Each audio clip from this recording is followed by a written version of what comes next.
हाँ जी दोस्तों, आज की इस लेक्चर के अंदर हमें एक नया कॉन्सेप्ट सीखना है और ये नया कॉन्सेप्ट आज की क्लास के अंदर ख़त्म करेंगे।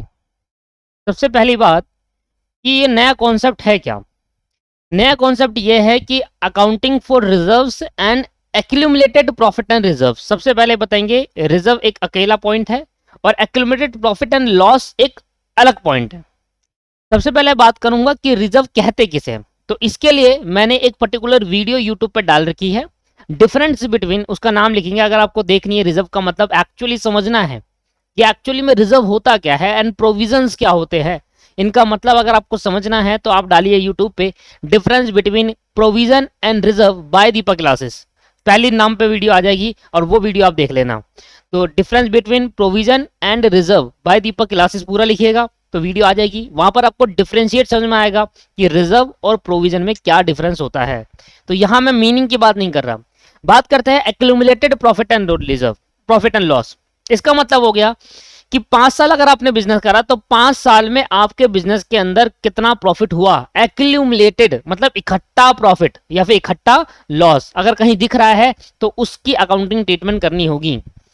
तो कहता है कभी भी अगर हम पार्टनर्स, कभी भी अगर रिकॉन्स्टिट्यूशन होता है फर्म का, रिकॉन्स्टिट्यूशन ऑफ फर्म मतलब कि अगर पार्टनरशिप डीड पुरानी खत्म करके नई बनाई जाती है, रिकॉन्स्टिट्यूशन ऑफ फर्म होता है, तो आपको अकाउंटिंग ट्रीटमेंट करनी पड़ेगी, अकाउंटिंग करनी पड़ेगी रिजर्व्स की और एक्यूमुलेटेड प्रॉफिट एंड लॉस की। तो जब मैं आपको ऐसा बोल रहा हूं तो आपके माइंड में पहला क्वेश्चन ये आना चाहिए कि सर हम ये अकाउंटिंग ट्रीटमेंट करें क्यों। दूसरा आपके पास पॉइंट आएगा कि हमें ये करना कैसे है। तो करना कैसे है उसके डिस्कशन बाद में करेंगे, करेंगे कैसे, कौन कौन सी रिजर्व, क्या करना पड़ेगा हमें रिजर्व्स और accumulated profit and reserve profit and loss का, करेंगे कैसे, अकाउंटिंग ट्रीटमेंट कैसे होगी, इसकी चर्चा थोड़ी बाद में करेंगे। सबसे पहले ये सीखेंगे हम इसको, इसकी अकाउंटिंग ट्रीटमेंट, रिजर्व्स की अकाउंटिंग ट्रीटमेंट या एक्यूमुलेटेड प्रॉफिट एंड लॉस की अकाउंटिंग ट्रीटमेंट कर क्यों रहे हैं, दोनों में फर्क है। जब मैंने आपसे गुडविल के कॉन्सेप्ट सिखाया था, गुडविल की क्लास में, गुडविल इससे पहले वाला जो कॉन्सेप्ट था अकाउंटिंग ट्रीटमेंट ऑफ गुडविल, तो वहां पर मैंने यही बात बताई थी। करना कैसे है ये अलग मैटर है, इसको करते क्यों है ये अलग मैटर है। समझ में आ रहा है बातें? तो अकाउंटिंग फॉर गुडविल हम करते क्यों है वो भी समझाया, करना कैसे है वो भी समझाया। आज की क्लास के अंदर भी अकाउंटिंग फॉर रिजर्व करना क्यों है और करते कैसे है, ये दोनों बातें समझाएंगे। और ये ऐसा पॉइंट है, ये ऐसा पॉइंट है, ये ऐसी अकाउंटिंग ट्रीटमेंट है रिजर्व और एक्यूमुलेटेड प्रॉफिट एंड लॉस की, जो आप एडमिशन पढ़ोगे तब भी सेम है, रिटायरमेंट पढ़ोगे तब भी सेम है, और चेंज इन पीएसआर चैप्टर पढ़ोगे तब भी सेम है। इसलिए दोस्तों, क्योंकि ये अकाउंटिंग ट्रीटमेंट हमें कब करनी होती है, ये तब करनी होती है जब रिकॉन्स्टिट्यूशन ऑफ फर्म होता है, और रिकॉन्स्टिट्यूशन एडमिशन में भी होता है और रिटायरमेंट में भी होता है। इसलिए जब मैं आपको एडमिशन रिटायरमेंट में कहूंगा तो ये कॉन्सेप्ट तो लिखूंगा और नीचे लिख दूंगा same as change in PSR. जब मैं आपको एडमिशन में यही कॉन्सेप्ट की हेडिंग डालूंगा तो वहां पता है क्या लिखूंगा, वहां ये लिखूंगा जो मैंने चेंज इन पीएसआर या रिकॉन्स्टिट्यूशन वाले फर्म वाले चैप्टर में पढ़ाया था, कॉपी है पूरा का पूरा। और सेम बातें मैं रिटायरमेंट वाले चैप्टर में भी ऐसी कहूंगा कि जो बातें मैंने वही पढ़ाई थी वो एज इट इज कॉपी है, एज इट इज कॉपी है, इतना सा भी माइनर डिफरेंस नहीं है। और अगर कोई डिफरेंस होगा दोस्तों वो अलग से आपको बताया जाएगा, ठीक। तो ये जो पॉइंट है ये चाहे एडमिशन में हो चाहे रिटायरमेंट में हो, एज इट इज कॉपी कर दिया गया है। तो आज एक बार इसको अच्छे से समझते हैं, कौन कौन से रिजर्व का क्या क्या ट्रीटमेंट होता है अच्छे से समझते हैं, और उसके बाद जब एडमिशन आएगा, रिटायरमेंट आएगा, तो हम इस पे इतनी डिटेल चर्चा नहीं करेंगे एडमिशन रिटायरमेंट के टाइम पे, क्योंकि डिटेल चर्चा ये करने वाला चैप्टर है।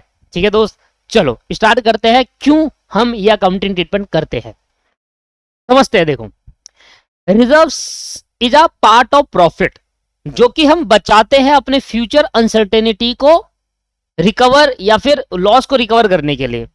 रिजर्व एक ऐसा प्रॉफिट का पार्ट होता है, सिंपल लैंग्वेज में मैं कह रहा हूं, अगर आपको डिटेल सीखना मैंने कहा वीडियो देख लेना। सिंपल लैंग्वेज में यही होता है कि रिजर्व एक ऐसा पार्ट होता है प्रॉफिट का कि अभी फ्यूचर में कोई अनसर्टेनिटी हो जाए तो उसके लिए हम पहले से ही कुछ पैसा सेव करके रखते हैं, इसको हम कहते हैं रिजर्व। अब जो पैसा हम सेव कर रहे हैं ये किस में से सेव कर रहे हैं, ये प्रॉफिट में से सेव करते हैं।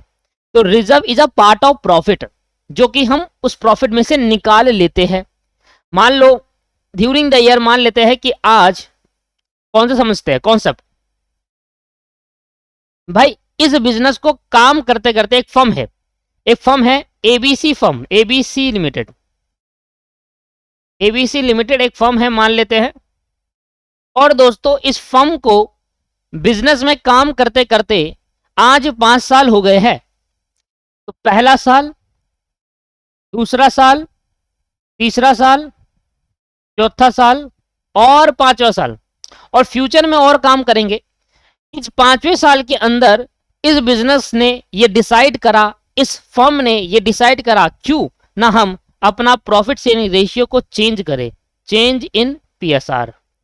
इन्होंने ये डिसाइड करा कि हम अपने प्रॉफिट शेयरिंग रेशियो को चेंज करना चाहते हैं। ध्यान समझिएगा कॉन्सेप्ट को, ठीक है। अब मान लेते हैं कि यहां इस 5वें साल में हमने देखा कि इस 5वें साल के अंदर हमारे पास दो चीजें पड़ी है।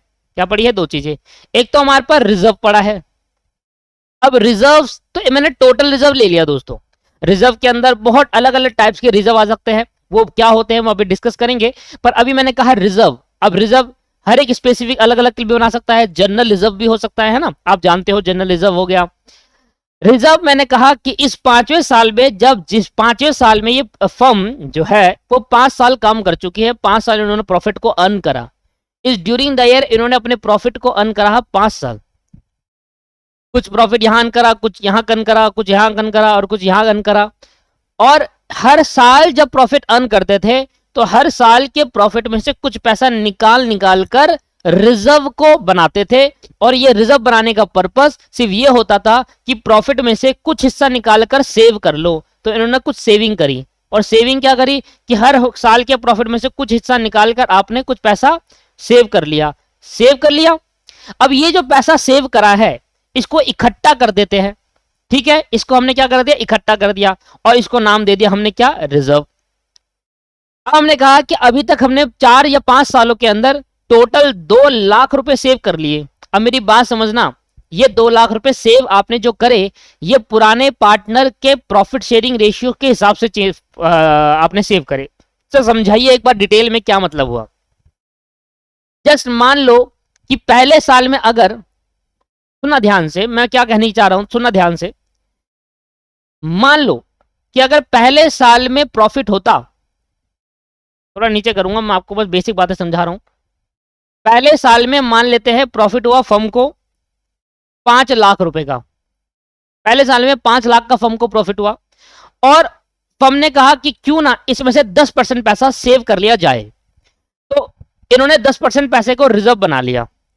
तो मैंने कहा भैया 5 लाख का आपके पास 10% हो गया, ठीक। तो मैंने कहा 10% पैसा हमने इसमें रिजर्व बना लिया, सेव कर लिया फ्यूचर के अनसर्टेनिटी के लिए। तो ये हो गया करीब 50,000 रुपए। तो पहले साल के प्रॉफिट में से मैंने 50,000 सेव कर लिया। अब मेरे पे प्रॉफिट पहले साल का कितना बच गया था? 4,50,000 रुपए। अब इसको मैंने बांट दिया किस रेशियो में? जो रेशियो पहले साल में चल रही थी उस रेशियो में बांटा। अब रेशियो मान लेते हैं कि पहले साल में जो रेशियो चल रही थी आपके पास एबीसी लिमिटेड की, वो 1:1:1 थी। 3 पार्टनर थे एबीसी, और तीनों इक्वल रेशियो में काम कर रहे थे। या ऐसा मान लो पहले रेशियो था 3:2:1, नहीं 5:3:2। मान लेते हैं कि यहां पर 5:3:2, और ये रेशियो पूरे 5 साल चलती थी दोस्तों। ये चेंज करना चाहते हैं रेशियो को। अब इन्होंने जो अपनी न्यू रेशियो रखी ए बी सी, वो 1:1:1 रखी। मैं एक डिटेल कॉन्सेप्ट आपको सिखा रहा हूं, ठीक है। तो ध्यान दीजिएगा, बस मुझे 10 मिनट दीजिएगा, मैं आपको बहुत अच्छे से क्लियर कर दूंगा कि हम इसके अकाउंट ट्रीटमेंट क्यों करते हैं, ठीक। अच्छा, तो मैंने कहा देखो 5 साल बाद हमने सोचा, आज 5वां साल है तो हम सोच रहे हैं कि 5वें साल के अंदर हम रेशियो को चेंज कर लिया जाए और रेशियो 5:3:2 से 1:1:1 कर दिया जाए। मुझे बताओ चेंज करने की कब सोची? 5वें साल में। तो इससे पहले कौन सी रेशियो थी? ये वाली। तो हर साल में, इस हर साल के प्रॉफिट जब भी होता था मैंने इस रेशियो में बांटा होगा, नहीं बांटा होगा? यस, इस रेशियो में बांटा। तो जब मैंने याला रेशियो प्रॉफिट बांटा होगा तो इधर ए बी सी को मैंने जो प्रॉफिट बांटा होगा वो 5:3:2 में बांटा होगा। ये क्लियर है या नहीं है? हाँ सर ये क्लियर है। पहले साल का जो हमारा प्रॉफिट शेयरिंग रेशियो था वो 5:3:2 था। ऐसे दूसरे का भी, तीसरे का भी, चौथा का भी और 5वें का भी। 5वें साल में चेंज करने की सोची तो पिछले 4 सालों का प्रॉफिट शेयरिंग रेशियो सेम ही था। तो पहले साल में अगर कुछ प्रॉफिट अर्न करा होगा तो वो प्रॉफिट को 532 में बांट दिया होगा। ठीक है, 532 निकालूंगा तो 4,50,000 डिवाइडेड बाई 10, यह आ गया आपके पास मल्टीप्लाई बाई 5, यह आ गया 2,25,000 रुपए डिवाइड बाई 5 मल्टीप्लाई बाई 3, यह आ गया 1,35,000 रुपए और डिवाइड बाई 3 मल्टीप्लाई बाई 2, यह आ गया 90,000 रुपए। सुनना ध्यान से सुनिएगा मैं क्या कहना चाह रहा हूं। अगर मैं रिजर्व बनाऊं तो रिजर्व बनाने से मेरा प्रॉफिट क्या हो जाएगा, कम हो जाएगा। 5 लाख का उस साल पहले साल में प्रॉफिट हुआ और उसमें से 50,000 का मैंने रिजर्व बना लिया, तो जो पार्टनर को डिस्ट्रीब्यूट हुआ वो 450 हुआ, रिजर्व डिस्ट्रीब्यूट नहीं हुआ। इसका मतलब जो ये रिजर्व बना, ये जो रिजर्व बना, ये पार्टनर अगर ये रिजर्व नहीं बनता, सुनना ध्यान से, अगर ये रिजर्व नहीं बनता तो ये प्रॉफिट का पार्ट होता, और ये प्रॉफिट का पार्ट होता तो ये इस रेशियो में डिस्ट्रीब्यूट हो रहा होता, है ना। समझिए आप खुद ही, अगर ये रिजर्व नहीं बनता तो ये 50,000 5 लाख डिस्ट्रीब्यूट होता, इसके बनने से कितना डिस्ट्रीब्यूट हुआ, 450। तो मैं ये कहना चाहता हूं कि अगर ये रिजर्व नहीं बनता तो ये रिजर्व भी प्रॉफिट के साथ मिलकर 5:3:2 में डिस्ट्रीब्यूट हो रहा होता। इस रिजर्व के बनने से क्या हुआ, इस रिजर्व के बनने से क्या हुआ, सुनो, अगर ये रिजर्व नहीं बनता, पहले ये सुनो कि अगर ये रिजर्व नहीं बनाता तो ये 5 लाख के प्रॉफिट को डिस्ट्रीब्यूट करता। अच्छा, 4 लाख का प्रॉफिट डिस्ट्रीब्यूट कर दिया, 50,000 का और डिस्ट्रीब्यूट कर दूं तो ए बी सी। अगर मैं रिजर्व नहीं बनाता तो 50,000 में किसको डिस्ट्रीब्यूट होता, पार्टनर को डिस्ट्रीब्यूट होता, और वो 532 में डिस्ट्रीब्यूट होता। तो मैंने कहा चलो देखते हैं, 50,000 divided by 10 multiply by 5, 25,000। A को 25,000 मिलता, बी को आपके पास divide by 5 multiply by 3, D को 15,000 मिलता, और डिवाइड बाई 3 मल्टीप्लाई बाई 2, यह आके आपको 10,000 मिलता। अगर ये रिजर्व नहीं बनाते तो पार्टनर के पास आज ए पार्टनर को 25,000 एक्स्ट्रा मिलता। अगर ये रिजर्व में नहीं बनाता तो ए पार्टनर को 25,000 नहीं बनाता तो ए पार्टनर को 25,000 एक्स्ट्रा मिलता। रिजर्व बनाने की वजह से जिस पार्टनर को 25,000 मिलना था उसको अब नहीं मिला। इसका मतलब इस रिजर्व के अंदर मैं आपको ये बताना चाहता हूं, ये 50,000 का जो पैसा मैंने सेव किया है, ये पैसा जो सेव किया है, इसमें ए का कंट्रीब्यूशन 25,000 है, बी का कंट्रीब्यूशन 15,000 है और सी का कंट्रीब्यूशन 10,000 है। ये बातें क्लियर हुई नहीं हुई वाले इतना बताइए आप। जो रिजर्व मैंने बनाया पहले साल में, ये पहले साल में जो रिजर्व बनाया है, क्या उसमें से अगर ये रिजर्व नहीं बनाता तो इस 50,000 में से ए को 25 मिलता, बी को 15 मिलता और सी को 10 मिलता। बनाने की वजह से क्या हुआ, जो 25,000 ए को मिलता वो नहीं मिलेगा। इसका मतलब इस 50,000 में ए का 25,000 का कंट्रीब्यूशन है, बी का 15,000 का कंट्रीब्यूशन है और सी का 10,000 का। और ऐसे ऐसे जो 50,000 के मैंने 4 रिजर्व बनाए, ऐसे ऐसे मैंने 50,000 के कितने रिजर्व बनाए, 4। तो 4 रिजर्व बनाए। पहले साल में मैंने रिजर्व बनाया 50,000 का, दूसरे साल में भी 50,000 का, तीसरे साल में भी 50,000 का और चौथे साल में भी, यहां तो रेशियो चेंज कर दी, पहले साल में 5वें साल के शुरू में रेशियो चेंज करी। तो मैंने अभी तक जो 4 साल में 2 लाख का रिजर्व बना रखा है, ये 2 लाख के रिजर्व में बताओ, ये 2 लाख का जो रिजर्व बनाया है, अगर मैं ये नहीं बनाता तो ये 2 लाख रुपए पार्टनर इस रेशियो में बांट लेते। बनाने की वजह से क्या हुआ कि ये 2 लाख के अंदर मैं जानना चाहता हूं, इस 2 लाख के रिजर्व में अंदर कंट्रीब्यूशन ए पार्टनर का, बी पार्टनर का, सी पार्टनर का जो कंट्रीब्यूशन है वो ओल्ड रेशियो से है ना। अगर नहीं हो तो अब आई है ना, रिजर्व किसके हिसाब से बनाए, इनके हिसाब से। नहीं बनाते तो ये 50 का प्रॉफिट हर साल बटता और 25, 30, 25,000, 15,000, 10,000 हर साल एक्स्ट्रा जाता। रिजर्व बनाने की वजह से ए पार्टनर को जो 25,000 मिलना चाहिए था वो नहीं मिला। तो हर 50,000 में 25,000 ए का है, 15,000 बी का है और 10,000 सी का है। तो मैं चाहता हूं इस रिजर्व के अंदर जो कंट्रीब्यूशन किया गया है, इस रिजर्व के अंदर जो कंट्रीब्यूशन करा गया है वो पार्टनर ने करा है। और वो कौन सी रेशियो में करा है, वो ओल्ड रेशियो में करा है। सुनना समझ में आया, इस पूरी कहानी का मतलब समझ में आया कि ये जो 2 लाख रुपए जो रिजर्व बनाया है, मेंटेन करा है फ्यूचर अनसर्टेनिटी के लिए।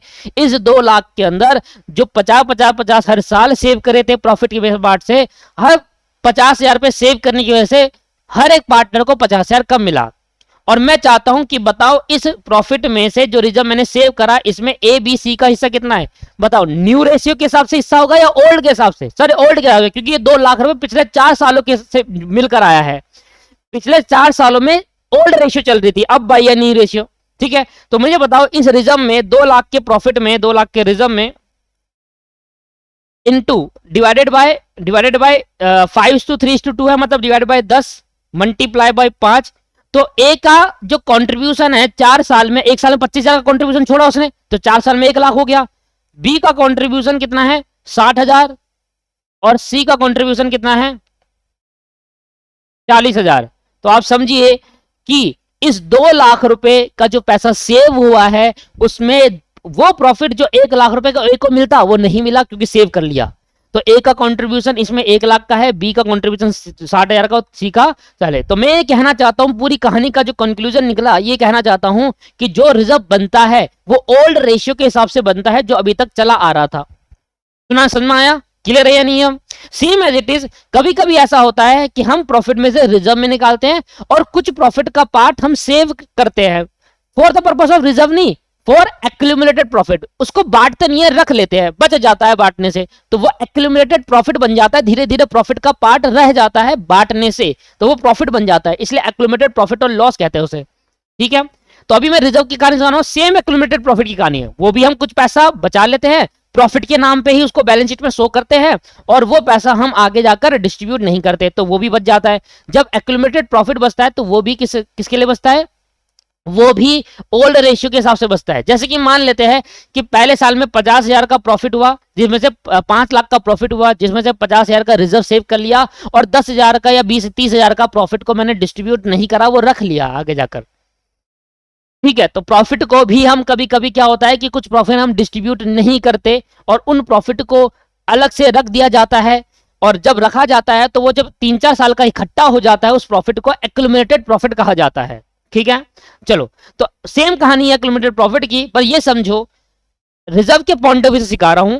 सेम जैसे रिजर्व का पॉइंट ऑफ व्यू है वैसे एक्यूमुलेटेड प्रॉफिट और लॉस का पॉइंट ऑफ व्यू है। अब मेरी बात समझना, कहानी में चेंज क्यों आया, अकाउंटिंग ट्रीटमेंट करनी क्यों पड़ी। अभी तक ऐसा चल रहा था, अभी तक मैंने इस पूरी कहानी में आपको सिर्फ इतना बताया है, जो रिजर्व में सेव करके रखता हूं दोस्तों, वो रिजर्व ओल्ड रेशियो के हिस्से में सेव होता है।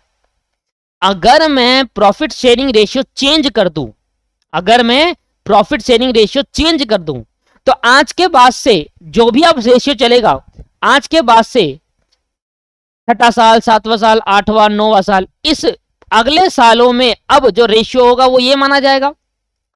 अब हमने पहले कुछ सालों से प्रॉफिट को सेव करा, सुनना ध्यान से, रिजर्व को सेव करा, काफी टाइम से रिजर्व सेव करा और हमने देखा कोई अनसर्टेनिटी हुई नहीं, तो पार्टनर ने डिसाइड करा 5वें साल के बाद 8वें साल में इधर इस 8 ईयर में 8 ईयर तक हमने रिजर्व बनाए रखा, समझ लो 8 ईयर तक हमने रिजर्व बनाए रखा। ठीक है, और ये 2 लाख रुपए रखा। ठीक है, 4 साल तक रिजर्व में, ऐसा समझो कि 4 साल तक हमने 2 लाख रुपए संभाल के रखा, बनाते गए। ठीक है, और हमने डिसाइड करा कि यार अब इस 4 साल में हमने लास्ट बना, हमने कहा बहुत पैसा कलेक्ट हो गया, अब जरूरत नहीं है बनाने की, तो इधर से इस पीरियड पे रिजर्व नहीं बनाया। जस्ट अभी मान लो कि इस पीरियड पे रिजर्व नहीं बना, लास्ट रिजर्व 4थे साल में बना था, उसके बाद रिजर्व नहीं बना, और हमने डिसाइड करा यार अब आराम 4 साल से हमने पहले 4थे साल में हमने रिजर्व बनाकर 2 लाख रुपए सेव कर लिए, फिर उसके बाद हमने नहीं बनाया उसके बाद, और 8वें साल में डिसाइड करा गया पार्टनर द्वारा कि कोई भी अनसर्टेनिटी नहीं हो रही, तो इस रिजर्व को वापसी बांट लेते हैं। अच्छा, जब पार्टनर ने डिसाइड करा कि इस रिजर्व को वापसी बांट लेते हैं, तो रिजर्व को वापसी बांट लो, रिजर्व को डिस्ट्रीब्यूट करने की सोची, क्योंकि रिजर्व बनाया जाता है दोस्तों, क्यों, क्योंकि अनसर्टेनिटी ना हो जाए। 8 साल रुक गए यार, कोई अनसर्टेनिटी नहीं बढ़ी और ये 2 लाख रुपए ऐसे ही पैसा ब्लॉक हो रखा है हमारा, तो हमने क्या कहा कि इस रिजर्व पे हमने देखा कि भाई पार्टनर सोच रहे कि यार कोई भी अनसर्टेनिटी हो नहीं रही, तो ये 2 लाख रुपए भी बांट लेते हैं आपस में। अब पार्टनर ने ये 2 लाख रुपए आपस में बांटना चालू करा, और जब 2 लाख रुपए पार्टनर ने बांटा तो 8वें साल में जो प्रॉफिट शेयरिंग रेशियो चल रहा था वो 1:1:1 चल रहा था। तो इस हिसाब से देखा जाए तो जो 2 लाख रुपए जो रिजर्व पड़ा है, मैंने कहा उस 4थे साल के बाद कोई रिजर्व नहीं मेंटेन करा, नहीं तो फिर कॉन्सेप्ट चेंज हो जाएगा। उस 4थे साल तक ही रिजर्व मेंटेन हुआ, वो रखा रहा पैसे। 8वें साल में डिसाइड करा कि 2 लाख रुपए को अब कोई अनसर्टेनिटी नहीं है, 2 लाख को वापसी बांट लेते हैं। अब जब वापसी बांट लेते हैं 2 लाख को, तो इस 2 लाख को किस रेशियो में बांटा, जो उस टाइम रेशियो चल रही थी, और रेशियो चल रही थी 1:1:1। अब मैंने देखा भाई ए के हिस्से में कितना आया, बी के हिस्से में कितना आया और सी के हिस्से में कितना आया। सुन लो ध्यान से, सुन लो, आपको पता है मुझे कुछ स्टूडेंट को पता चलेगा कि क्या समझाने वाला हूं, आ गया होगा समझ में, पर सुन लो फिर भी।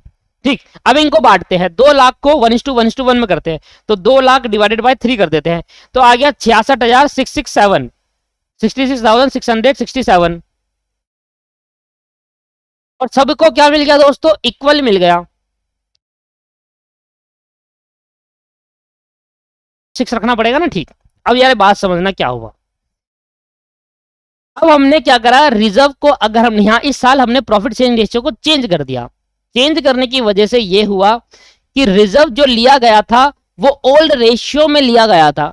पार्टनर से 1 लाख रुपए ले गए थे उसके हिस्से में। रिजर्व का जो 2 लाख रुपए ना, उस 2 लाख रुपए में से 1 लाख रुपए पार्टनर ए का है, उससे लिया गया था। उसको प्रॉफिट 1 लाख रुपए नहीं दिया गया, उसका पैसा सेव कर लिया।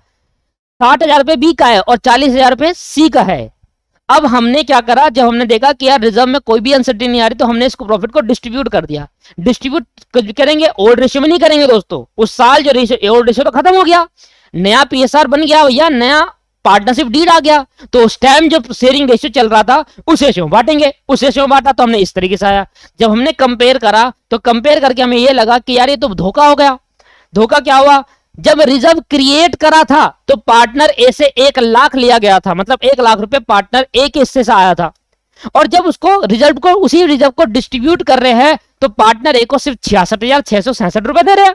इसका मतलब ये तो धोखा हो गया। इसका मतलब इस पॉइंट पार्टनर को ए को कम पैसा दिया जा रहा है। 1 लाख माइनस 66,667, 33,333 रुपए का इसको लॉस हो जाएगा। किसको, पार्टनर ए को। समझ में आया कि जो 2 लाख रुपए रिजर्व क्रिएट करा था उसमें ए का हिस्सा 1 लाख रुपए था। ये समझो कि उस 2 लाख रुपए में ए ने 1 लाख रुपए कंट्रीब्यूट करा था। अब जब मैं रिजर्व को डिस्ट्रीब्यूट कर रहा हूं तो इसमें क्या हो रहा है, ये रिजर्व को 1:1:1 में डिस्ट्रीब्यूट कर रहा हूं। इसके करने से क्या हुआ कि जो पार्टनर ने 1 लाख रुपए दिया था उसको बदले में उस रिजर्व का कितना मिल रहा है, 66,667। और जिस पार्टनर ने 60,000 डिस्ट्रीब्यूट करा था उसको एक्स्ट्रा मिल रहा है 6,666 रुपए। और जिस पार्टनर ने 40,000 लगाए थे उसको तो बेनिफिट हो गया। इस पार्टनर को भी प्रॉफिट हो गया 6,666 का, और इसको तो बहुत ज्यादा बेनिफिट हुआ। कितना जी, 6666 माइनस 40,000, यह आ गया 26,667। ये हो गया आपके पास प्रॉफिट। इच्छा कर दो आप, इस पार्टनर को भी प्रॉफिट होगा। तो यार ये क्या हुआ, आपने देखा होगा कि ये जो सब कुछ जो उखल पुखल हो गया, ये जो अब एक्स्ट्रा आ गया है ये इसकी वजह से। अब इसके लिए या तो आप एडजस्टमेंट करो, इसके लिए या तो आप क्या करो, एक एडजस्टमेंट करो, है ना। अकाउंट कहता है या तो आप इस जो एक्स्ट्रा आया इसके लिए एडजस्टमेंट करो, और जितना लॉस ए को हुआ वो ए को कंपनसेट करा जाएगा और बी और सी द्वारा करा जाएगा। इस तरीके से एक एडजस्टमेंट होती है। तो हमने कहा ऐसी एडजस्टमेंट हम नहीं करेंगे। फर्क क्या हो रहा है, हमने कहा देखो एक अकाउंटिंग ट्रीटमेंट से समझो कि प्रॉफिट शेयरिंग रेशियो चेंज करने की वजह से रिजर्व के डिस्ट्रीब्यूशन में इफेक्ट आ गया। समझ रहे हो, प्रॉफिट शेयरिंग रेशियो चेंज करने की वजह से क्या हुआ, जो रिजर्व पार्टनर से ओल्ड रेशियो में क्रिएट करा था अब उन पार्टनर को न्यू रेशियो में डिस्ट्रीब्यूट कर दिया गया। ऐसा हो सकता है चेंज इन पीएसआर के बाद अगर डिस्ट्रीब्यूट कर रहे तो न्यू रेशियो में होगा, और क्रिएट करा था ओल्ड रेशियो में। तो यहां पर यह सबसे बड़ी गलती है कि हमने लिया था ओल्ड रेशियो में, अब न्यू रेशियो के बाद जब कॉन्स्टिट्यूशन हो गया, रिकॉन्स्टिट्यूशन हो गया, उसके बाद जब हम डिस्ट्रीब्यूट कर रहे तो न्यू रेशियो बची तो उसमें डिस्ट्रीब्यूट कर दिया। इससे यह हुआ कि किसी पार्टनर को लॉस हो रहा है और किसी पार्टनर को प्रॉफिट हो रहा है। तो इसको ठीक करने के लिए या तो आप कंपनसेशन का एडजस्टमेंट कर दो। हमने कहा ऐसा नहीं करते, हमने कहा एक सिंपल सा मतलब निकालते हैं कि हमने कहा कि जब आप चेंज इन पीएसआर करोगे, जब आप अपने प्रॉफिट में से चेंज करोगे, या जब भी आप एडमिशन करोगे तब भी प्रॉफिट शेयरिंग रेशियो चेंज होगा, जब भी आप रिटायरमेंट होगा तब भी प्रॉफिट शेयरिंग रेशियो होगा। तो उससे चेंज करने से पहले आप क्या कर देना, इस रिजर्व को या एक्यूमुलेटेड प्रॉफिट और लॉस होगा उसको ओल्ड रेशियो में वापसी बांट देना। ऐसा करने से यह होगा कि आपका जो रेशियो चेंज हुआ, चेंज करने के बाद कोई भी रिजर्व नहीं बचेगा और ऐसी कोई भी एडजस्टमेंट करने का बेनिफिट नहीं होगा। सॉरी, ऐसा कोई भी एडजस्टमेंट नहीं करनी पड़ेगी आपको।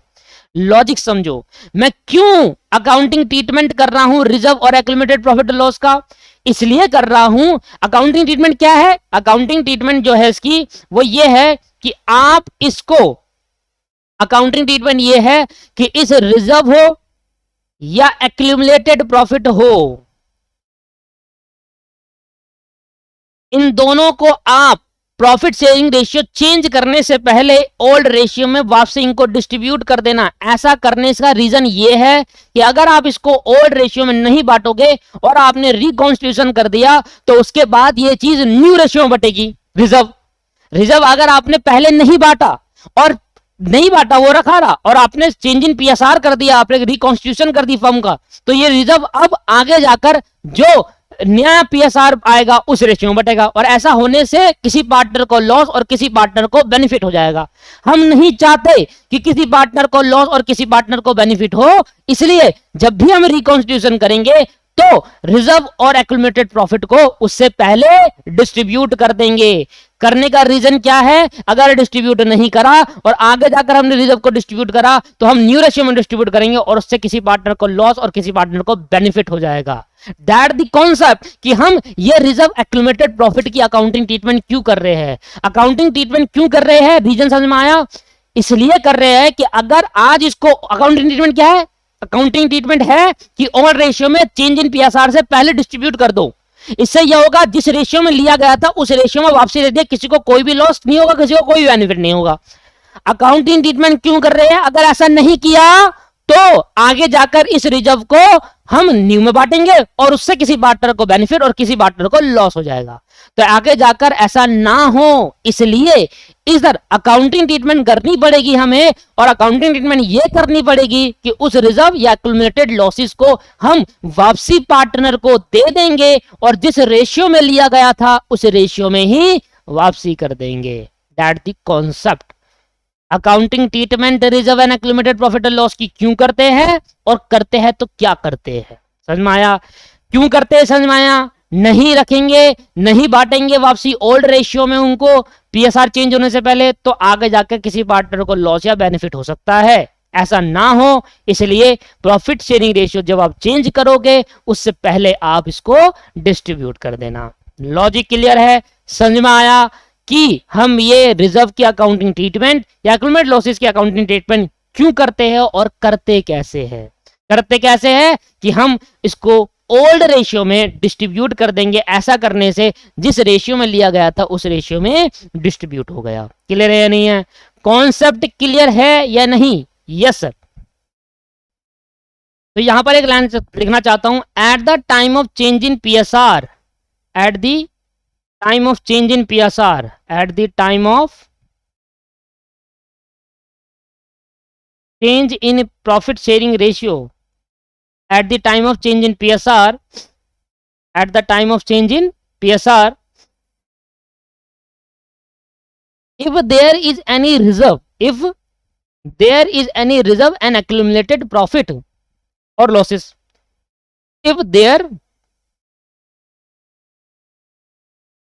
is any reserve, अगर कोई रिजर्व है, there is any reserve and accumulated मतलब जो प्रॉफिट अभी तक डिस्ट्रीब्यूट नहीं हुआ है और वो बच गया है और कुछ साल से इकट्ठा हो ही जा रहा है बैलेंस शीट के अंदर, दैट्स कॉल्ड एक्यूमुलेटेड प्रॉफिट। इसको हम अनडिस्ट्रीब्यूटेड प्रॉफिट भी कह सकते हैं। समझ में आया? कभी कभी ऐसा होता है कि कुछ पार्ट ऑफ प्रॉफिट हम डिस्ट्रीब्यूट नहीं करते और उसका रिजर्व भी नहीं बनाता, वो ऐसे पड़ा रहता है। अनडिस्ट्रीब्यूटेड प्रॉफिट बोल लो या आप लॉस कह लो।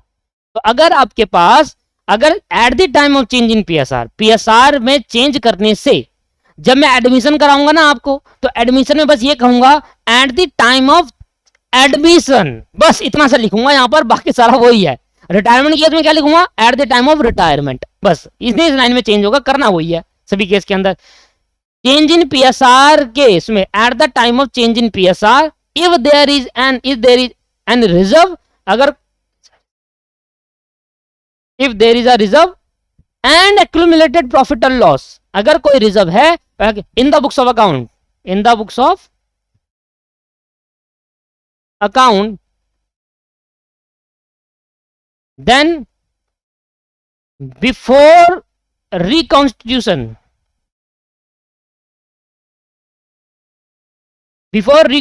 of firm के reconstitution से पहले, then before reconstitution firm, we have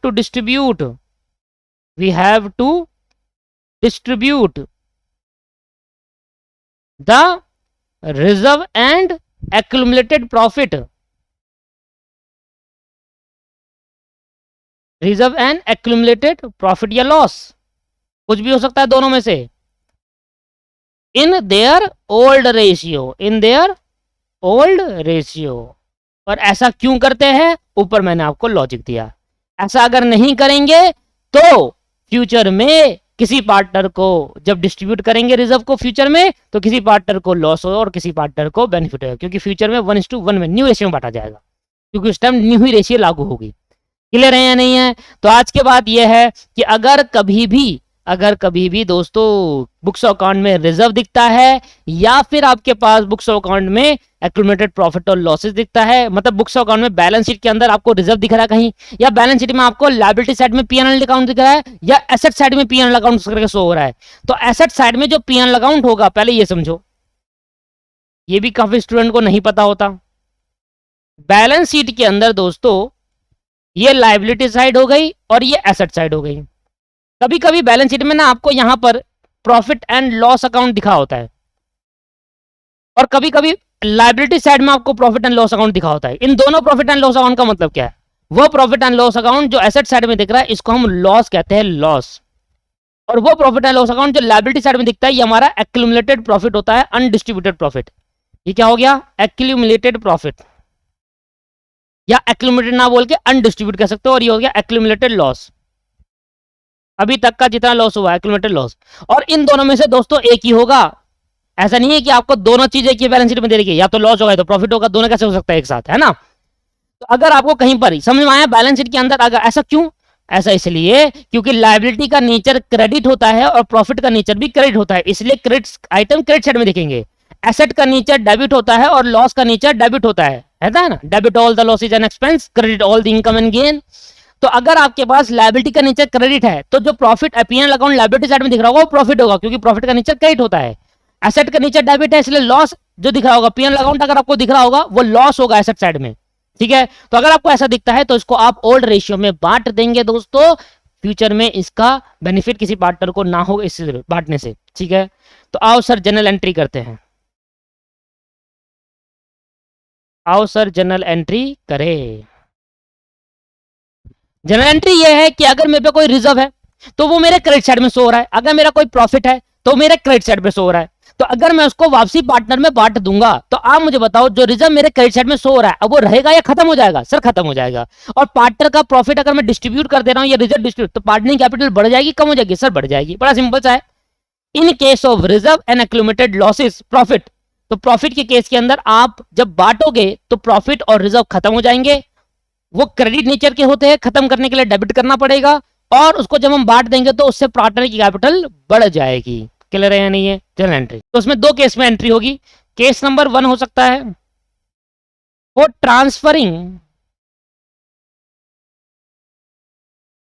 transferring reserve and accumulated profit. ये दोनों ही चीज क्रेडिट नेचर की होती है, दोनों ही क्या किस नेचर का होता है? क्रेडिट। तो अगर हम इनको ट्रांसफर कर रहे हैं तो ट्रांसफर करने से क्या होगा? बेसिक बच्चों की क्लासों में सिखाया जाता है, 11वीं क्लासेस में आपको सिखाया गया था कि हम कोई भी ट्रांजैक्शन को जब ट्रांसफर करते हैं तो जो उसका नेचर होता है उसको क्लोज करते हैं। एंट्री को क्या करेंगे? रिजर्व क्रेडिट है, एक्यूमुलेटेड प्रॉफिट क्रेडिट है, तो इसको खत्म करेंगे। पहले खत्म करने के लिए इसको डेबिट करना पड़ेगा और पार्टनर कैपिटल को बढ़ाने के लिए क्रेडिट करना पड़ेगा। तो सर क्या क्या रिजर्व हो सकते हैं? तो रिजर्व आपके पास एक हो गया आपके पास जनरल रिजर्व। अब मैं रिजर्व का नाम लिख रहा हूं, कौन कौन से रिजर्व आ सकते हैं? जनरल रिजर्व आ सकता है। अगर आपका जनरल रिजर्व अकाउंट है तो उसको डेबिट करो क्योंकि क्रेडिट नेचर का है, और इसमें से प्रॉफिट जो इतना पैसा रिजर्व पड़ा है वो सारा का सारा कहां भेज रहा हूं? पार्टनर की कैपिटल में। तो अब रिजर्व जीरो, तो जीरो करने के लिए खत्म करेंगे, क्रेडिट नेचर का है तो डेबिट करेंगे। जनरल रिजर्व आ सकता है, एक को बोलते हैं वर्कमैन कंपनसेशन रिजर्व।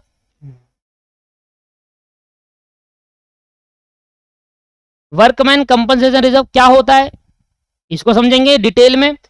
दूसरा है investment fluctuating reserve. Investment fluctuating reserve, fluctuation कह लो, चलो इन्वेस्टमेंट फ्लक्चुएशन रिजर्व। देखो हमारे को क्वेश्चन के अंदर 3 टाइप के रिजर्व दिखेंगे, general reserve, workman compensation reserve और इन्वेस्टमेंट फ्लक्चुएटिंग रिजर्व, इनको ऐसा लेना है और एज इट इज इनको सभी चीज अगर ये दिख रहा होगा तो बैलेंस शीट के लायबिलिटी साइड में दिख रहा होगा, मतलब इनका नेचर क्रेडिट है। खत्म करने के लिए इनको करना पड़ेगा डेबिट, और एक हो जाएगा एक्यूमुलेटेड प्रॉफिट, ये आपका शो हो जाएगा पीएल अकाउंट के नाम से, PL account debit. PL account debit का मतलब क्या है, ये प्रॉफिट है दोस्तों, प्रॉफिट, प्रॉफिट को खत्म करने के लिए डेबिट करना पड़ेगा, और इसको कहां भेज देंगे, पार्टनर्स की कैपिटल अकाउंट में। पार्टनर्स कैपिटल और करंट लिख दो, वो डिपेंड करता है कि कौन सा मेथड का आप यूज कर रहे हो। और इसको किस रेशियो में बांटेगा, ओल्ड रेशियो में बांटा जाएगा, क्योंकि हमने इसको कब बांटना है, प्रॉफिट रेशियो चेंज होने के पहले ही डिस्ट्रीब्यूट कर देना है। ठीक है जी, चलो यहां समझ में आ गया। हाँ ठीक है, अच्छा ये बात समझ लीजिए, ये प्रॉफिट एंड लॉस का कौन सा बैलेंस होना चाहिए, सर क्रेडिट बैलेंस होना चाहिए, मतलब प्रॉफिट होगा, प्रॉफिट क्रेडिट साइड में होना चाहिए तो आएगा है। ठीक, तो ये इनके लिए मैं आपको कराऊंगा, इनके लिए मैं आपको डिटेल में कराऊंगा, ये दोनों पार्ट हमें आपको डिटेल में कराएंगे। ठीक है, और इसकी ऐसी कैलकुलेशन नहीं होगी, इनकी कैलकुलेशन अलग तरीके से होती है। ये कैलकुलेशन तब होती है एक केस में होती है ऐसी कैलकुलेशन कि हम बांट दो पार्टनर कैपिटल बढ़ा दो, नहीं तो इनकी कैलकुलेशन अलग तरीके से डिफरेंट तरीके से होती है। तो यही पर्पस होता है इनकी चीज़ों को समझाना कि यही दो ऐसी चीज़ें जो इंपॉर्टेंट है, पेपर के क्वेश्चन के बीच में आ सकते हैं आपसे, तो इसलिए मैं आपको ये चीज़ अलग से बताऊंगा। वर्कमैन कंपनसेशन रिजर्व का अलग पॉइंट और इन्वेस्टमेंट फ्लक्चुएटिंग रिजर्व का अलग पॉइंट। केस नंबर 1 ये हो गया कि हम इसको बांट देंगे। केस नंबर 2 हो गया कि अगर हमारे पास प्रॉफिट ना होकर लॉस होता तो लॉस को कैसे बातें, फॉर ट्रांसफरिंग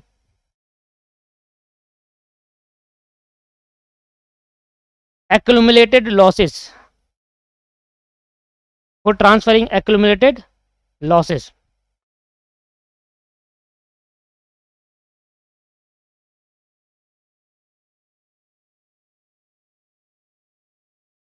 ठीक है, लॉसेस कौन कौन से हो सकते हैं, लॉसेस हो गया भाई वो प्रॉफिट एंड लॉस अकाउंट जो एसेट साइड में शो हो रहा है। अगर एसेट साइड में कोई profit and loss account show हो रहा है तो उसको लॉसेस कहते हैं। और एक लॉस होता है डेफर्ड रेवेन्यू एक्सपेंडिचर। सर ये क्या होता है, इसके बारे में भी समझाइए हमें डिटेल में, तो बस इसके बाद मैं वही समझाने वाला हूँ, डेफर्ड रेवेन्यू एक्सपेंडिचर। और जो वर्कमैन कंपनसेशन रिजर्व है और जो इन्वेस्टमेंट, इसमें मुझे टाइम चाहिए, इनके लिए अलग से मुझे 1.5 घंटा चाहिए इन दोनों को समझाने के लिए, तो इसलिए इसको हम नेक्स्ट क्लास में डिस्कस करेंगे, यहाँ नहीं हो पाएगा आज की क्लास में। क्योंकि आज की क्लास में इसलिए नहीं हो पाएगा क्योंकि मुझे आज की क्लास में वो कौन सा समझाने में बहुत टाइम लग गया, जो बहुत जरूरी था आपको समझाने। अब आप उसको ध्यान में रखो ना रखो, इससे मुझे लेना देना नहीं है, मेरा काम था आपको बहुत अच्छे से डिटेल में समझाना। ठीक है, वो मैंने आपको क्लियर करा। ठीक है, कोई प्रॉब्लम है तो आप मुझसे कमेंट कर सकते हैं। अच्छा, लॉसेस किस टाइप के होते हैं, 2 टाइप के लॉस हो गए। लॉस एक हो गया प्रॉफिट एंड लॉस अकाउंट का लॉस, वो प्रॉफिट एंड लॉस अकाउंट जिसका डेबिट बैलेंस है। डेबिट बैलेंस मतलब जो बैलेंस शीट के एसेट साइड में शो हो रहा है वो होता है डेबिट बैलेंस। और एक होता है डेफर्ड रेवेन्यू एक्सपेंडिचर, इसको मैं आप सिखाऊंगा बहुत डिटेल में। वैसे तो मैं अपनी बेसिक की क्लासेस के अंदर इसको सिखा चुका। डेफर्ड रेवेन्यू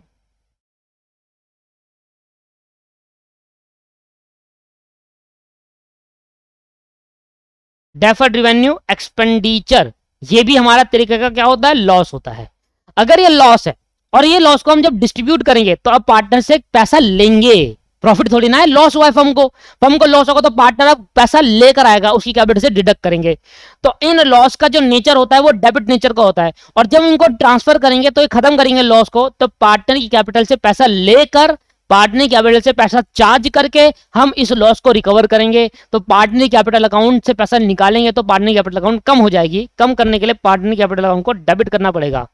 पार्टनर कैपिटल या in case of fixed current account debit क्यों करा, क्योंकि लॉस था और इस लॉस को बांट देंगे, और बांटने से ये होगा कि पार्टनर कैपिटल कम हो जाएगी, और जब बांटेंगे तो लॉस कर देंगे क्रेडिट, क्योंकि लॉस का नेचर होता है डेबिट।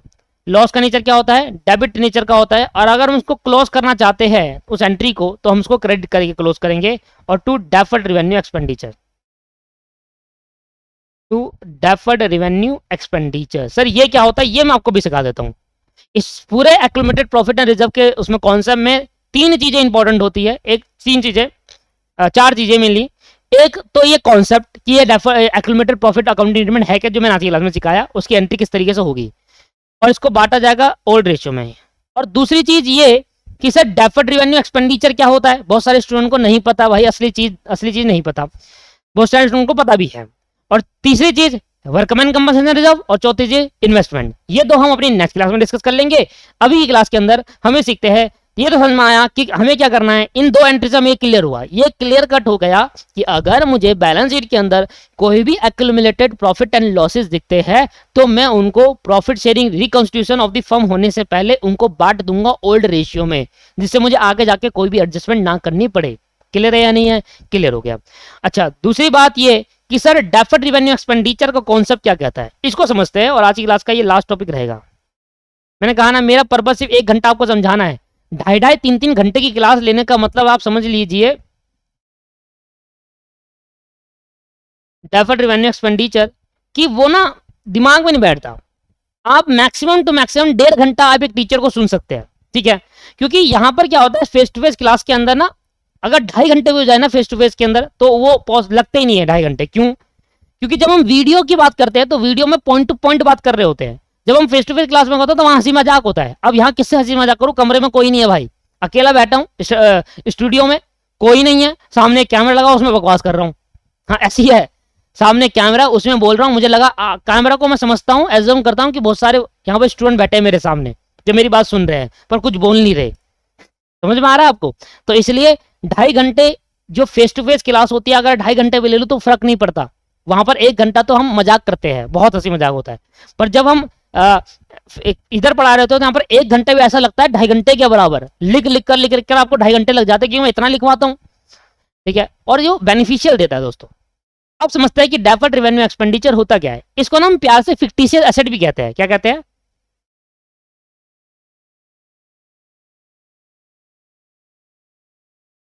इसको कभी कभी आपने सुना होगा फिक्टिशियस एसेट, वो डेफर्ड रेवेन्यू एक्सपेंडिचर ही होता है। ठीक, इसको ठीक कर लो थोड़ा, फिक्टिशियस एसेट। अब सर ये होता क्या है, मतलब बेसिकली इनको क्यों कहते हैं? ठीक, ध्यान सुनना, लिखेंगे it refers to those expenditure, it refer to those expenditure, it refer to those expenditure whose nature is revenue, whose nature is revenue expenditure but treated as a capital expenditure, but treated as a capital expenditure। देखो, अगर आपका basic कमजोर है और आपको ये नहीं पता कि कैपिटल एक्सपेंडिचर या रेवेन्यू एक्सपेंडिचर अकाउंट का बेसिक कमजोर है, तो मैंने ना बेसिक की क्लास अलग से, मेरे पे बेसिक की क्लास अलग से 33-34 क्लास है बेसिक की, और जो मैंने अपनी एप्लीकेशन के अंदर डाल रखे, अगर आप चाहे तो वहां जाकर आप उसको ले सकते हैं, जिसमें आपको सिर्फ बेसिक पढ़ाया जाएगा। बाकी दीपक क्लासेस ऐप प्ले स्टोर से डाउनलोड करके वहां जाकर आप उसको ले सकते हैं। बाकी जिनका बेसिक बहुत अच्छा है तो उनको लेने की कोई जरूरत नहीं है, वो सामने देखेंगे बस। और जिनका अच्छा नहीं है, उनको लगता है कि यार मुझे और अच्छे करने की जरूरत है और मेरे से आपको अच्छा समझ में आता है, तो आप मेरे से वहां जाकर ले सकते हैं, ऑटोमेटिकली आपकी क्लास स्टार्ट हो जाएगी। It refer to those expenditure whose nature is revenue expenditure but treated as a capital expenditure. Revenue expenditure का नेचर का मतलब क्या है? रेवेन्यू एक्सपेंडिचर वो खर्चे होते हैं जिनका बेनिफिट हम विद इन 1 ईयर कंज्यूम कर लेते हैं, और कैपिटल एक्सपेंडिचर वो एक्सपेंडिचर होते हैं जिनका बेनिफिट हम 1 साल से ज्यादा के लिए कंज्यूम करते हैं। और डेफर्ड रेवेन्यू एक्सपेंडिचर एक ऐसा एक्सपेंडिचर है जो नेचर वाइज तो रेवेन्यू है, पर उसका बेनिफिट 1 साल से ज्यादा के लिए हम कंज्यूम करते हैं। जस्ट एग्जांपल कि मैंने एडवर्टाइजमेंट कराई, मैंने क्या कराई दोस्त? एडवर्टाइजमेंट। मैंने ना दोस्तों एडवर्टाइजमेंट कराई,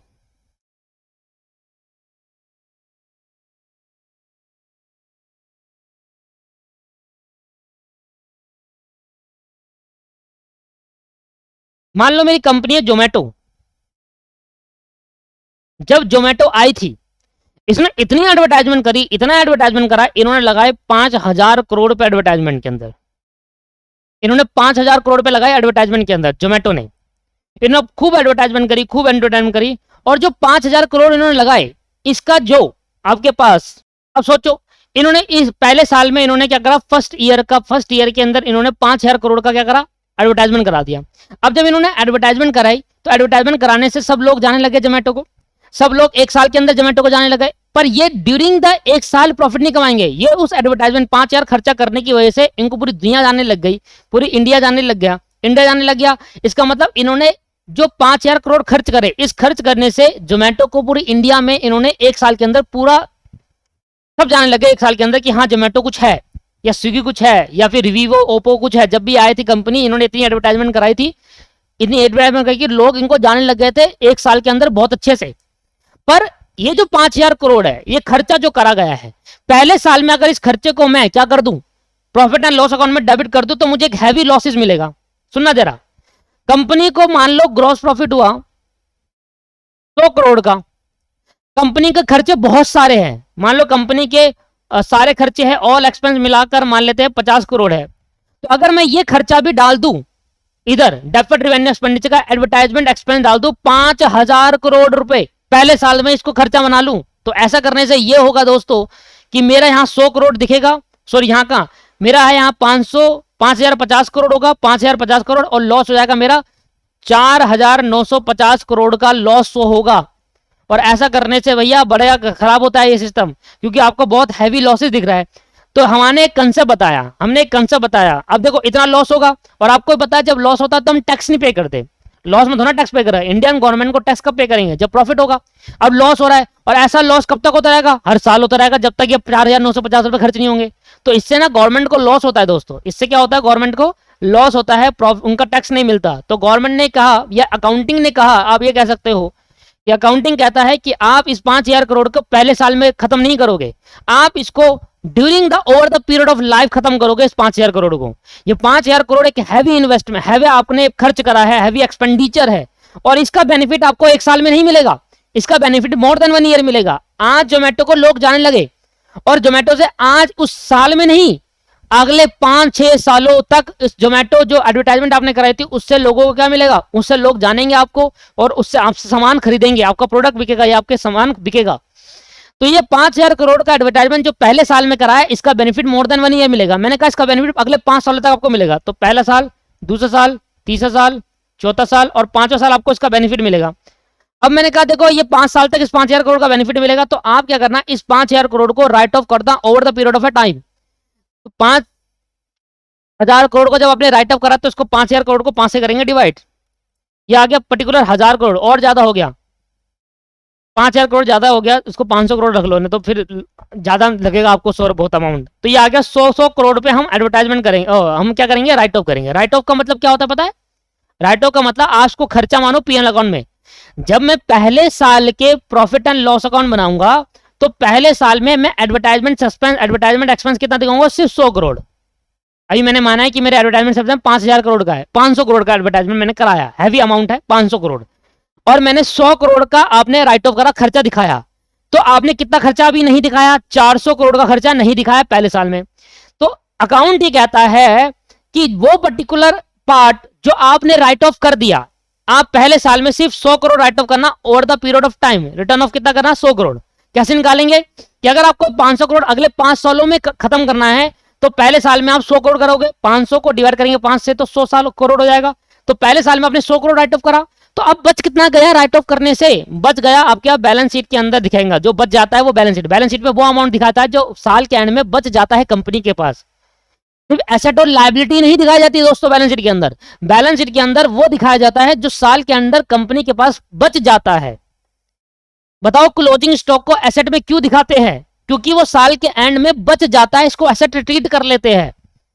बैलेंस शीट वो हमें बताती है कि ड्यूरिंग द ईयर, साल के एंड में हमारे पास क्या बच गया है ना, तो वो बताती है हमारे पास एसेट्स बच गई, बिल्डिंग बच गई, हमारे पास स्टॉक बच गया, हमने इन्वेस्टमेंट करी थी वो बच गई, तो इसलिए एसेट साइड में शो हो रहा होता है। तो अब मैं इसको 100 करोड़ तो मैंने क्या करा, एडवर्टाइजमेंट एक्सपेंस को राइट ऑफ करा। डेफर्ड रेवेन्यू एक्सपेंडिचर होते हैं बहुत हैवी खर्चे, इन खर्चों को पहले साल में खत्म नहीं किया जाता। इसका अकाउंटिंग ट्रीटमेंट ये होता है कि पहले साल में इसको खत्म ना करके इसको over the period of life खत्म करिए, 5 साल 10 साल ऐसा खर्च करिए, धीरे धीरे खत्म करिए इसको। जब आप पहले साल में 100 करोड़ खर्च कर दोगे तो आपने 500 करोड़ का खर्चा करा, 100 करोड़ आपने एक्सपेंस माना, बाकी 400 करोड़ को एक्सपेंस नहीं माना, ये बच गया अभी खर्चा दिखाने से। जब तक ये बच जाता है तब तक इसको फिक्टिशियस एसेट नाम से या डेफर्ड रेवेन्यू एक्सपेंडिचर नाम से 400 करोड़ शो होते हैं ऐसे, क्योंकि इतना खर्चा अभी राइट ऑफ नहीं करा। बट जब मैं बात करूंगा अगले साल की, तो जब नेक्स्ट ईयर की बात करूंगा, सेकंड ईयर की पीएनएल अकाउंट बनाऊंगा, तो फिर 100 करोड़ खर्च कर दूंगा, फिर 100 करोड़ को मैं क्या करूंगा, एक्सपेंस ट्रीट कर लूंगा, और बच कितना जाएगा, बच जाएगा फिर आपके पास 300 करोड़ खर्च कर, 300 देखो 400 करोड़ पहले साल में 100 करोड़ खर्च करा, 400 करोड़ का एक्सपेंसिस पहले साल के अंदर 500 करोड़ मैंने खर्च करा, जिसमें से 100 करोड़ मैंने खर्चा माना, तो 400 करोड़ का खर्चा अभी तक आपने नहीं माना, क्योंकि over the period of life आप उसको खर्च एक्सपेंस ट्रीट करोगे, राइट ऑफ करोगे। जो खर्चा आपने पीएल अकाउंट में नहीं डाला उसको आप एसेट मान लो कुछ टाइम के लिए, क्योंकि इतना खर्चा दिखाने से बच गया, इसलिए एसेट साइड में दिखा देते हैं। इसलिए इसको कभी कभी फिक्टिशियस एसेट बोलते हैं। तो फिक्टिशियस एसेट ना तो इंटेंजिबल एसेट होती है ना ही टेंजिबल, ये एक ऐसा लॉस होता है जो राइट ऑफ करने से रह गया है, ऐसे बोलते हैं फिक्टिशियस एसेट की डेफिनेशन। फिक्टिशियस एसेट ना तो कोई टेंजिबल एसेट होती है ना इंटेंजिबल एसेट, ये एक तरीके का लॉस है जो राइट ऑफ करने से रह गया है, इसलिए इसको एसेट ट्रीट करा गया है। फिक्टिशियस एसेट कोई एसेट नहीं है, लॉस है जो राइट ऑफ करने से बच गया। अब मैंने अगले साल फिर 100 करोड़ कर दिया इसमें से, अब इसमें से 100 करोड़ मैंने लॉस मान लिया, पीएल अकाउंट में डाल दिया, खर्चा मान लिया, तो अभी और कितना नहीं माना, तो अगले साल के बैलेंस में ये 300 करोड़ से होगा, और ऐसे ऐसे करके फिर अगले साल में 100 करोड़, फिर 200 करोड़ बच जाएगा, और ऐसे ऐसे करके over the period of 5 year मैं इस लॉस को, इस खर्चे को राइट ऑफ करूंगा। इससे क्या होगा, मेरा हैवी लॉसेस शो नहीं होगा, मेरा कुछ प्रॉफिट्स होगा जिससे हम गवर्नमेंट को टैक्स भी दे पाएंगे, और लॉसेस भी 5 सालों के अंदर मेरा रिकवर हो पाएगा। क्लियर है या नहीं है, लॉजिक क्लियर है, समझ में आ गया। तो डेफर्ड रेवेन्यू एक्सपेंडिचर ऐसे खर्चे होते हैं जो रेवेन्यू इन नेचर होते हैं, कंजम्पशन इनकी एक साल के अंदर, लोगों को एक साल के अंदर इसका बेनिफिट पता चल जाएगा जोमेटो के अंदर, पर इसका बेनिफिट अगले आगे बहुत सालों तक हम इसको बेनिफिट लेंगे, इसलिए इसका ट्रीटमेंट कैपिटल एक्सपेंडिचर जैसा होता है। कुछ खर्चे राइट ऑफ करेंगे पहले साल में, और जो नहीं करे उसको एसेट मान लेंगे, फिर कुछ खर्चे करेंगे, फिर जो नहीं करेंगे उसको फिर एसेट मान लेंगे, और ऐसे ऐसे करके धीरे धीरे ये एक टाइम पे यहाँ पर नील हो जाएगा, और धीरे धीरे करके 5 सालों में सारा खर्चा राइट ऑफ हो जाएगा। इसको हम कहते हैं डेफर्ड रेवेन्यू एक्सपेंडिचर। तो कहता है कि अगर आपके पास बैलेंस शीट में कभी डेफर्ड रेवेन्यू एक्सपेंडिचर शो हो गया, अगर बैलेंस शीट के अंदर डेफर्ड रेवेन्यू एक्सपेंडिचर शो हो रहा है और आपने अगर प्रॉफिट शेयरिंग रेशियो चेंज करा है, तो चेंज करने की वजह से क्या होगा, चेंज करने की वजह से फिर किसी पार्टनर को बेनिफिट, किसी पार्टनर को लॉस होगा। तो कह रहा भाई इस लॉस को चेंज करने से पहले पीएसआर को डिस्ट्रीब्यूट कर देना, और जब मैं इस लॉस को डिस्ट्रीब्यूट करूंगा तो क्या एंट्री पास करूंगा, वही ऊपर वाली डेफर्ड रेवेन्यू एक्सपेंडिचर के नीचे डेबिट है, और जब मैं इसको डिस्ट्रीब्यूट कर दूंगा, पार्टनर को बांट दूंगा, प्रॉफिट शेयरिंग रेशियो चेंज होने से पहले ओल्ड रेशियो में पार्टनर को बांट दूंगा, तो इससे मेरा पार्टनर की कैपिटल अकाउंट हो जाएगी कम, क्योंकि अब ये लॉस का भरपाई कौन करेगा, पार्टनर खुद अपनी कैपिटल से करेंगे, क्योंकि इनको हमने डिस्ट्रीब्यूट कर दिया। और वैसे अगर प्रॉफिट शेयरिंग रेशियो चेंज नहीं करते तो इसका पीएल अकाउंट पे जाकर तब भी पार्टनर पे इफेक्ट पड़ता। समझिए, दोनों ही केस के अंदर पार्टनर पे इफेक्ट पड़ रहा है। अगर आप इसको पार्टनर कैपिटल अकाउंट या पार्टनर के करंट अकाउंट से इसको लॉस को रिकवर कर रहे हो तो पार्टनर कैपिटल कम हो गई, और अगर आप इसको प्रॉफिट से रिकवर करते हो पीएल अकाउंट में डाल के, तब भी पार्टनर कैपिटल कम हो गई, क्योंकि वो प्रॉफिट जो जब आपने इसको यहां पर डाला, मान लो इसमें 500 करोड़ का प्रॉफिट होता मुझे, जैसे ही मैंने 100 करोड़ डाला तो 500 400 करोड़ प्रॉफिट हो गया, तो पहले 500 करोड़ प्रॉफिट बटता, अब 400 बट रहा है पार्टनर में, तो वो 100 करोड़ ऑटोमेटिकली इनडायरेक्टली एडजस्ट हो गया। समझ में आ रहा है, मैं भी क्या कह रहा हूं, इस 400 करोड़ को चेंज इन पीआर से पहले डिस्ट्रीब्यूट कर देना, तो एंट्री पास करोगे partner capital account current account to deferred revenue expenditure, deferred revenue expenditure, और इसको ओल्ड रेशियो में बांट देंगे। एक तो ये तरीका होता है जब आप प्रॉफिट शेयरिंग रेशियो चेंज कर रहे होते हैं, और जब आप चेंज नहीं कर रहे होते तो over the period of life, period of 5 year, आप इसको पीएल अकाउंट में धीरे धीरे करके राइट ऑफ करते हैं। इससे क्या होता है, इससे ये होता है जब आपने 100 करोड़ रुपए प्रॉफिट यहां पर डाल दोगे, लॉस यहां पर लिखाओगे, तो इससे मेरा 100 करोड़ से प्रॉफिट कम हो जाएगा और पार्टनर को 100 करोड़ रुपए कम डिस्ट्रीब्यूट होंगे। तो अगर हम इसको नहीं दिखाते और 500 करोड़ का प्रॉफिट होता मेरे पे, तो पार्टनर को 500 करोड़ बटते। मान लो कि मेरा नेट प्रॉफिट 500 करोड़ आता, अगर मैं 100 करोड़ नहीं दिखाता तो 500 crore profit and loss account partner में डिस्ट्रीब्यूट करता, उनकी कैपिटल में बांटता। अब 100 करोड़ आने से मैं कितना बांटूंगा, सिर्फ 400 करोड़, तो 100 करोड़ जो बटना था वो नहीं बटा इसकी वजह से, ये इससे क्या होगा, पार्टनर कैपिटल कम हो गई ना, नहीं हुई, इनडायरेक्टली कमी तो हो गई। अगर ये लॉस में यहां नहीं दिखाता तो मैं 500 करोड़ बांटता, दिखाने की वजह से क्या करूंगा, 400 करोड़ बांटूंगा, क्योंकि ये लॉस दिखाने की वजह से 500 करोड़ से 100 करोड़ मेरा कम हो गया, 400 करोड़ ही बांटूंगा। तो अब वो जो 100 करोड़ आपने नहीं बांटे, वो लॉस की वजह से आपका 100 करोड़ कम हो गया, वो पार्टनर में नहीं बटा, तो एक तरीके से क्या होगा, पार्टनर कैपिटल कम होगी, 500 करोड़ से बढ़ती, अब 400 करोड़ से ही बढ़ेगी, 100 करोड़ से कम रह गई, तो अनडायरेक्टली हो जाता है। इससे क्या होता है, इनडायरेक्टली। पर अगर आपको चेंज करना है और आपके बैलेंस शीट में कहीं पर डेफर्ड रेवेन्यू एक्सपेंडिचर दिख रहा है, तो अगर आप चेंज नहीं करते तो over the period of 5 year आप इसको धीरे धीरे पीएल अकाउंट में डाल के खत्म करते हैं। पर आप चेंज करना चाहते हो तो इसको डायरेक्टली आप क्या करोगे, सारे पार्टनर के कैपिटल से रिड्यूस कर दोगे, और ये होता है डेफर्ड रेवेन्यू एक्सपेंडिचर। ये आपको अमाउंट बहुत बड़ा दिख रहा होगा दोस्तों, पर जितना अमाउंट ये दिख रहा है ना 400 करोड़, तो इससे ज्यादा मात्रा में इनके पास कैपिटल होगी 5000 करोड़ की, तो आपको लगेगा हाँ छोटा ही है। अब क्या लग रहा है 400 करोड़ डेबिट करेंगे हम, तो समझो उनकी कैपिटल के अकाउंट में जो पहले से बैलेंस पड़ा होगा 5,000 करोड़ पड़ा होगा। तो अब मुझे बताओ क्या लग रहा है बड़ा? अरे आराम से हो जाएगा। तो ये मत देखो अमाउंट क्या है, कॉन्सेप्ट को देखो। क्लियर है या नहीं है? ठीक है, तो आप ऐसे कर लो एडजस्ट या ऐसे कर लो, तब भी सेम एडजस्टमेंट पड़ता है। यहां से क्या होता है कि यहां पर कम प्रॉफिट डिस्ट्रीब्यूट होता है, यहां पर हम काट लेते हैं, बस सिंपल सी बात यह है। ठीक है जी, क्लियर है? ठीक, एग्जाम्पल लो। और आज की क्लास के अंदर मैंने आपको बेसिक कॉन्सेप्ट बहुत अच्छे से क्लियर करा दिया है। अगली क्लास के अंदर वर्कमैन कंपनसेशन रिजर्व और इन्वेस्टमेंट फ्लैक्चुएशन, आज मेरा मौका था कि मुझे आज खत्म करा दूं। फिर मैं वही बात कर रहा हूं कि देखो 1 घंटा जब आप पढ़ते हो तो बहुत इफेक्टिव तरीके से पढ़ते हो, और जब आप 1 घंटे से पार पढ़ोगे, 1 घंटे से ऊपर पढ़ने लग जाओगे तो आपका फिर मन नहीं लगेगा। क्योंकि एक मैं कह रहा हूं ना, फेस टू फेस और वीडियो क्लास में यही डिफरेंस होता है। वीडियो क्लासेस के अंदर हम पॉइंट टू पॉइंट सिर्फ स्टडी से रिलेटेड बात करते हैं और कोई एक्स्ट्रा बात नहीं होती। जब हम उसमें बात करते हैं फेस टू फेस में, तो आधा घंटा 1 घंटा वहां ऐसी बर्बाद होता है हंसी मजाक करने में, है ना। तो वो फर्क होता है दोस्तों इसमें, बस, और बाकी कोई फर्क नहीं है। बस अगर आपको किसी स्टूडेंट को टाइम बचाना होता है तो वो 2.5 घंटे की फेस टू फेस क्लास लेगा और 1 घंटा वीडियो क्लास देखेगा, तो वीडियो क्लास और उसका 2.5 घंटा, वो दोनों का आउटपुट सेम निकलेगा, क्योंकि वहां पर हंसी मजाक भी चलता है और यहाँ पर सिर्फ पॉइंट टू पॉइंट बात होती है, सिर्फ पढ़ाई से रिलेटेड, बस, और कुछ नहीं। यही फर्क है दोस्तों, बस। तो एग्जांपल है कि भाई एडवर्टाइजमेंट सस्पेंस आपको दे रखा है, सस्पेंस नाम से दिख जाता है कभी कभी, एडवर्टाइजमेंट सस्पेंस नाम से दिखेगा।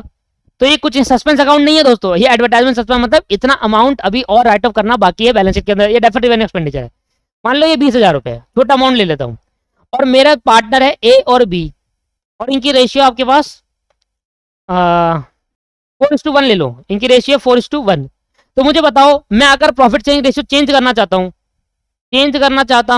चेंज इन पीएसआर, वो भी 31 मार्च को चेंज करना चाहता हूं, 2020 को मान लेते हैं जैसे जमसन, 31 मार्च 2020 को मैं चेंज करना चाहता हूं।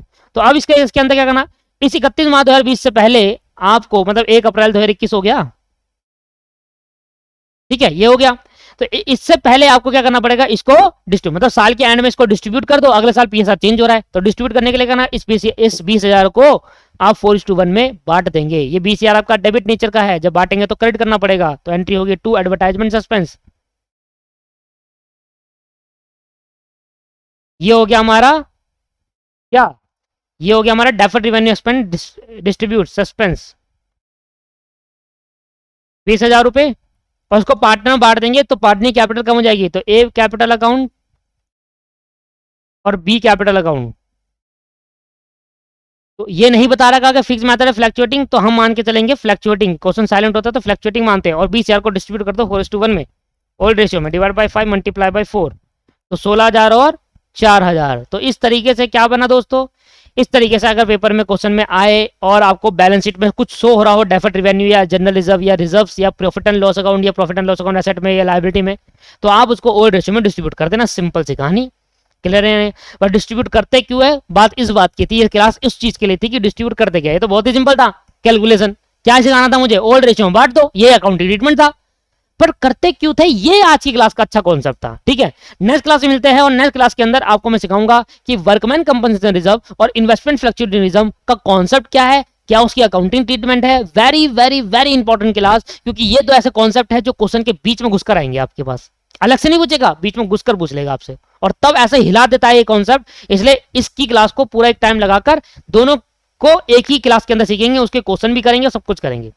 ठीक है दोस्तों, चलो तो आज की क्लास में यही समाप्त करते हैं। अगली क्लास में एक्यूमुलेटेड वाला कॉन्सेप्ट खत्म हो जाएगा, फिर उससे अगली क्लास में रिवैल्यूएशन चालू करेंगे।